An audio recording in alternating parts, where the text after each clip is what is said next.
Hi, I'm Ez, and I thought today it might be interesting if I tell you about the 5 years that I lived in the Falkland Islands. If you don't know where that is, it's off the coast of Chile and Argentina, and it is a British overseas territory. It's also 8,000 miles from the UK. In 2014, my parents wanted a change of scenery, so we moved as a family. I was 12 and my brother Jared was 8. I'm going to discuss what it was like living there, and I'm going to explore some darker topics which are very specific to this remote island. I will include trigger warnings with timestamps, so you can skip that part if you want to give it a miss. So firstly, I thought I could explain how you actually get to the Falkland Islands, because it's not very simple. If you're going from the UK, you have to go to Brize Norton, which is RAF Brize Norton, and that's the military base there. So we'd arrive at Brize and we would go and check in, and there wasn't like any food places or anything there. It's very, very bare because it's military. I do recall having a limit on how many bags we were allowed to take, but I think we took 18 cases. I recall that us having 18 cases because we literally moved our entire life to the Falkland Islands. And initially we were only meant to be there for 10 months as well, so I'm not really sure why we did that. But yeah, that's what we did. So boarded the plane, and it was an 18-hour flight, and it stopped halfway to refuel because it's so long that they have to refuel in Ascension Island. So then we would get off and go and have an ice cream on Ascension, because there was a little, kind of like a tiny little shop that had a freezer in it on Ascension Island, and yeah, we got a lolly, and that's what I remember in 2014. I feel like it's important to point out the fact that we didn't actually know what it really looked like that we were going to, because there was no pictures of the house that we were moving into. We had absolutely no idea of anything. They didn't show us anything. So we were just moving there on a whim. So when we arrived, the job that my dad was going to, his boss just came and picked us up from the airport and drove us to our new home. So here we are, 8,000 miles away from home, in our new home, the Falkland Islands. Very, very strange. So as for the house, we were given it temporarily. We were only allowed to stay there for like, I think it was 2 months. So it never really felt like home. And also it was a very strange looking house. It was very boxy. It was big and brown and had lots of windows. And everything was upside down. I kid you not, the living room and the kitchen were upstairs. Like, you had to go upstairs. And anytime I was like trying to get my brother's attention, I would always just have to shout, "Jared!" around the house, because like, you never know where anyone is. And it was just too big and not very functional. And the house we moved into didn't really feel like home, because they told us they were only gonna give it to us for like a couple months. So then we had to find somewhere else anyway. So it was very hard to feel very settled there. So I don't really ever count that as a home that I had. It was just somewhere I stayed for a bit. I thought I could tell you the prices of what it's like in the Falkland Islands. So I asked my mum and sent her a message on WhatsApp, and she's been very, very helpful. So I sent her a message and I was like, "Hey, I'm making a YouTube video talking about growing up in the Falkland Islands. Can you give me some facts that I need? How expensive was alcohol, cheese, bread, if you remember, and how much was the rent, and how much was fuel?" She has come through. She's given me a big old paragraph so I can inform you on these things, because I'm very interested, and I was very young at the time, so I wasn't really aware of the prices of things, so I don't remember at all. My mum told me that most cars use diesel, and it was 45p a litre. That sounds really cheap. I mean, I don't drive, but that sounds incredibly cheap. Bread was around £2 a loaf. £2 a loaf. Hence all the bread making. Yeah, my mum did make a lot of bread. Cucumber was £4. £4 in 2014 as well. Like, it's probably more expensive there now. Tomatoes were £1 each, and were bananas. Bananas £1 each for one single banana. That's terrible. Rent was £850 for a 3-bedroom house. That's very good. That's very good, honestly. I'd say rent, good. I mean, I pay more than that in Brighton, and I live alone. Okay, now for the alcohol. Budweiser was 45p a can. 45p a can. That is ridiculous. Electricity was on a meter and cost around £1 a day, which is cheap. Thank you, Mum, for telling me. Beef and lamb were cheap, very cheap compared to the UK. as they were local pork. Chicken is much more expensive as it's shipped in. Okay. My mum said that she once bought tinned celery and tinned Brussels sprouts. Why? Just because they exist doesn't mean they should. Thanks, Mum, for being helpful. Because I was 12 when I moved to the Falklands, it means that I moved halfway through year 7. So I had the first 6 months of year 7 in the UK and Wiltshire, and then we moved to the Falklands, and in the March I continued my secondary schooling there. I did my entirety of secondary school in the Falklands, and it was a very interesting experience, to say the least. So firstly, before I make it personal, uniform, there is none.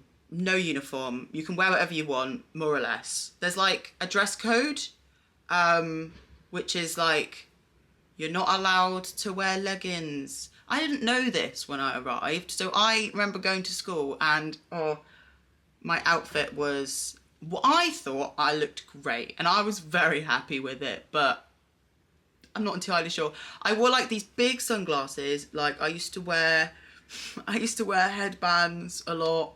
I think I wore like leggings with like a patterned skirt on top, maybe some boots, like what was maybe stylish in 2014 or not. I'm not really sure. I enjoyed it though. The lunch situation, there was no school dinners, nothing like that. You had to go home for lunch.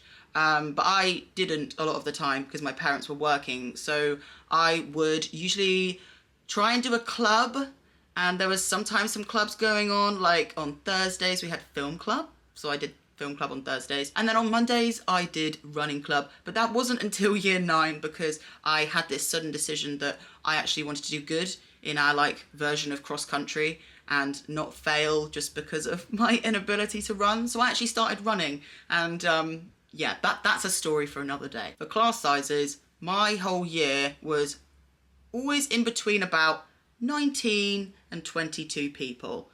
Really not very many people at all. And like there was only one secondary school and only one primary school in Stanley, which is like the capital. I mean, it's the capital, but like it's not really big enough to be a capital, but it has a cathedral, so it's a capital. So when it came to GCSEs, I recall my music class only being 3 of us, like including me, like literally only 3 students. So very small class sizes.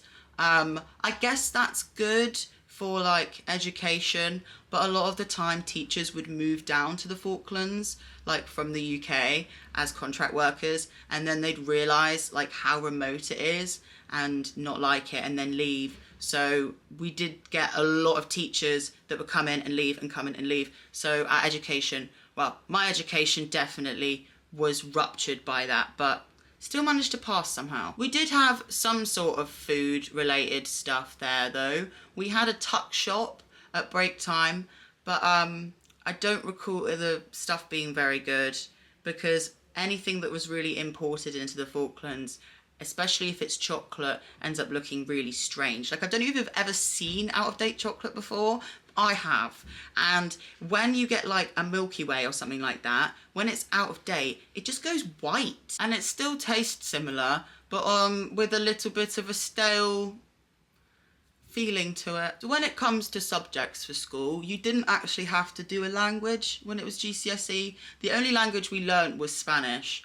And it was not compulsory to do that. So I didn't because I wasn't good at it. But I chose history, art and music. And my class sizes, I think history was probably, I think it was 8 of us.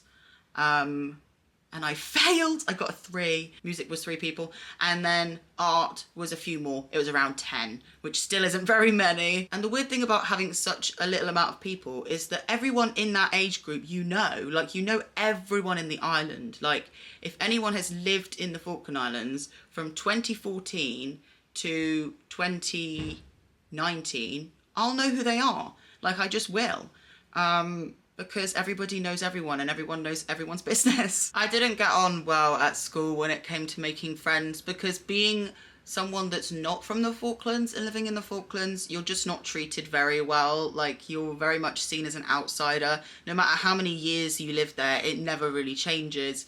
So even in like all the way to year 11, I was still treated badly. I feel like kids really do pick on anything as well. So like if you've got like multiple odds against you, it doesn't really make it very easy. Like I was quite a big kid and I got a lot of weight comments growing up, but when I was in like primary school and I used to get comments, I would just shrug it off because I don't think I ever really deeped it. Like I don't remember thinking really that much about that kind of stuff when I was in primary school. I was like very much aware that I was bigger than other people, but like I was mainly just tall. I then just stopped growing past that really. But yeah, it only really started affecting me mentally. We're getting deep here. It only really started affecting me mentally when people were commenting on my weight, like in the later years, around like year 9. That's when I started taking it a bit to heart, and then I developed an eating disorder. But we all know about that. We're all good now. There's a huge lack of healthcare in the Falkland Islands. Like if anything happens to you where you need surgery, most likely they're not going to be able to do it. So a lot of the time they get like a medivac, which they basically get you on a plane and take you to Chile. Most of the time they take you there, and that's where you get your healthcare, because there's just no resources in the Falklands to really help you with anything. So like if you have anything going on with you, then there's no resources, no help, and it's very difficult if you need medications and stuff. Like it's just not there. Definitely no trans healthcare there. Nothing like that. Like genuinely nothing. There was no chain restaurants, like absolutely none. Like anything that you can think of that you would see, that you'd know, like, I don't know, Nando's, Pizza Hut, places like that. No, none of those. They aren't there. Like nothing, no chains. There were some places you could eat at. There was the West store, which is a supermarket, and they had a cafe, and they'd make hoagies, which basically are Subways. And I would get that sometimes. Like if my parents couldn't pick me up for lunch, which was usually, I would go to the West Store cafe with my brother and we'd get a hoagie each. And then head back to school and continue our lessons for the day. There was this pizza restaurant that I once went to, and I recall going with my friend and asking for a margarita pizza with sweet corn on it. And the server was like, really? And I said, yes, I like that. I like sweet corn. And then she was like, okay. And like, she was the only person in there. Like the person that took my order was also the only other person in the restaurant. So she then left and I was very confused. Then it was just me and my friend in a restaurant. And then she came back with like a bag of shopping. Anyway, about an hour later, the pizza arrives and it was swede. She put swede on my pizza, which is why she was like, really? Because she thought I wanted swede on the pizza, and then she went out and bought a swede. It tasted bad, but like, props to her for the effort though. Like she thought, you know what, I'm not going to judge him, I'm just going to give him it. As you can assume from all the things that the Falklands doesn't have, they also have terrible internet access, which means from the years of 2014 to 2019, I just have an internet block. Like I missed out on so much. I'd never watched a Dan and Phil video. Like, I genuinely hadn't until recently, like literally until last year. Like there was internet, but like you had a very small amount and I'd always use it up. Like you could actually use it up and it would be used up very quickly. Like I would be like, can I go on the internet to look up something for school? And my parents would be like, yes, but you have to be quick. And then I'd use the internet up like every time. And it was very jarring. And you could also, at one point you could go over the internet and then have to pay, but then they stopped doing that because that was awful. But from midnight until 6 a.m, the internet was free. Like, what? Why? So people would stay up. Like, I'd always stay up. Like, I would stay up until midnight and then type, message my friends that are also up at midnight, also in the Falklands. And I'd do that all the time. Oh my God, I need to tell you about the TV. So all of the ads are in Spanish, like all of them. And like, I don't speak Spanish, but when I first moved there, it was like kind of like, you noticed that the ads were in Spanish, but the more you live there, you don't realize anymore. You like start to pick up things. Like now I have like certain translations of like children's TV shows that I know in Spanish because of the fact that I was there and used to hear it being said in Spanish. Like SpongeBob SquarePants, Bob Esponja. Wait, what's my favourite one? Tortugas Ninjas is Teenage Mutant Ninja Turtles. And the channels on the TV were very limited. Like, you only had like 5 channels at most. So they had BBC One, BBC Two, ITV, BFBS Radio. No, BFBS Extra, which basically was a bunch of TV shows that they'd taken from like Channel 5 and things like that. And they were for like forces people that had gone to the Falklands. So like, that's where like the good films and stuff were. Like, that's like the good channel. And then when I was in about year 9, my parents paid for like the extra channels. So then I got Sony and Warner, which basically was like Big Bang Theory, How I Met Your Mother, stuff like that. So did end up watching a lot of that. Now, for talking about outside of Stanley. So Stanley isn't the only thing that's going on the Falklands. There are other places surrounding it. And there are islands that you can visit on a thing called a Figas plane, which basically is a tiny red plane. There's the pilot, and then someone can sit next to them, and then I think you can fit about 4 in, because my family did, and we're a family of 4. The plane was extremely loud. You could hear everything. You'd have to put like ear thingies in, but it didn't really work. If you tried to listen to music, it wouldn't take away the sound. And it made you feel quite ill, because it was a very small plane and you felt all of the turbulence. And usually the trips were about an hour, because the Falklands is actually as big as Wales. It's just not very populated. Like, the population's like around 2,500 maybe, if you include forces, which you could. But in Stanley it's a lot less, especially in the outer farms where people live. That is a very low population. There are actually other schools on the farms, but they're very, very small. And they probably only have like 2 students and things like that. Falkland Islanders call the countryside camp. Like, they'll be like, I'm going out to camp. And you'd think like camping in a tent, but that's not what it means. And they used to do these like 2-nighters where they would basically go out to camp and get really drunk and then drive their parents home. At very young ages. Very strange. As for wildlife, there is lots of wildlife in the Falklands. There are so many penguins, and you can only go on a short drive away from Stanley, and then there are like lots of fluffy penguins and stuff, and it's really great. That is honestly the best part. There's also albatross and seals, and I've seen all of them in real life, which is pretty cool. I do love me some animals. I'm going to talk about the darker side of the Falkland Islands.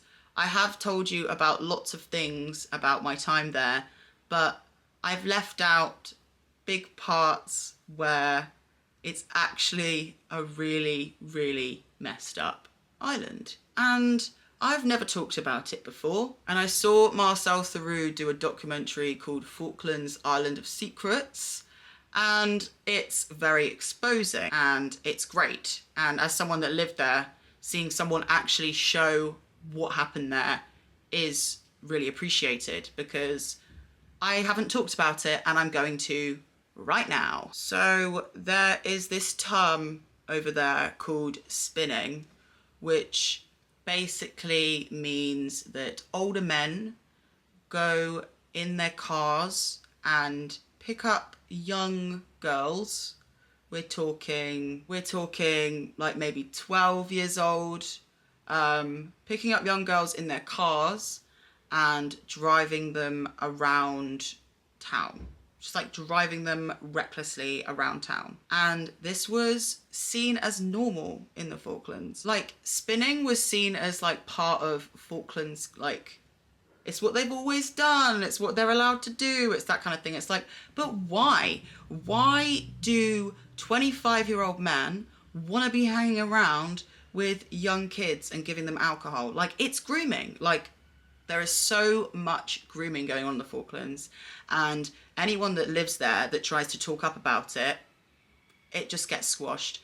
And also you just get ostracized from the community, so no one can talk about what happened to them.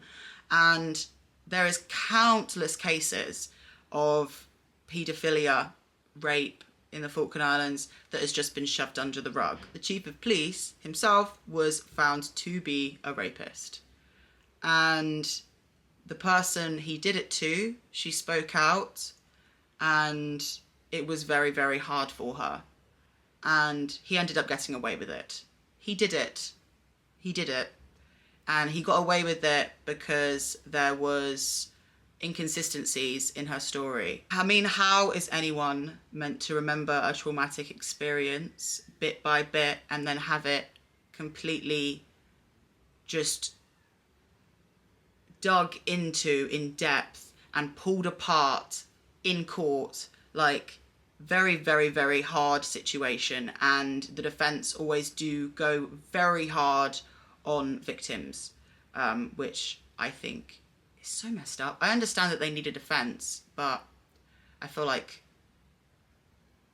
when when defense lawyers have such a harsh go at someone that's gone through something so traumatic, it's just really difficult to hear about and see. So the case ended up getting squashed. I mean, he was fired from the police, but there was a lot of previous rape allegations and paedophilia cases that had been completely shoved under the rug. So then the Falkland Islands police basically hired in a bunch of people from the UK, and they did this thing called Operation Cinnamon, where basically they were revisiting old cases and trying to find the perpetrators and get them locked up. It didn't change anything about the way the Falklands is, though. Older men were still going after young girls, and it was really seen as normal. A lot of people I knew that were younger than me or the same age as me did experience grooming very casually in the Falklands.